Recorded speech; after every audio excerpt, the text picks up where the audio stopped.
Subscribe and share my channel Sudarsana. నమస్కారం. శ్రీ శంకరాచార్య విరచిత శివానంద లహరి శ్లోకాలను సంక్షిప్త భావసహితంగా తెలుసుకుందాం. ఓం శ్రీ మహాగణాధిపతయే నమః.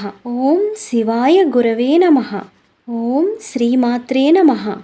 శంకరాచార్యుల వారు తన బుద్ధిని మదించిన ఏనుగుతో పోలుస్తూ చెప్పిన శివానంద లహరి 97వ శ్లోకాన్ని ఇప్పుడు మనం తెలుసుకుందాం. ప్రచరత్యభితః ప్రగల్భవృత్యా మదవానేష మనఃకరీగరీయాన్ పరిగృహ్య నయేన భక్తిరజ్వాం పరమస్థాణుపదం దృఢం నయాముం. ఈ శ్లోకమునకు భావము: మదించిన గొప్ప నా బుద్ధి అనే గజము ప్రగల్భ వ్యాపారముతో అంతటా సంచరించుచున్నది.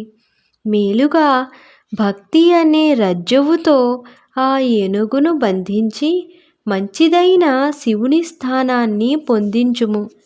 ఈ శ్లోకంలో శంకరాచార్యుల వారు తన బుద్ధిని మదించిన ఏనుగుతో పోలుస్తూ ఆ బుద్ధి ప్రగల్భాలు చెప్తూ అంతటా తిరుగుతోందని, ఆ బుద్ధిని మేలుగా భక్తి అనే రజ్జువుతో బంధించి మంచిదైన ఆ పరమేశ్వర స్థానాన్ని పొందించాలని వివరిస్తున్నారు.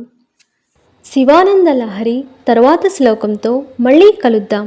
నమస్కారం. Subscribe and share my channel Sudarshana.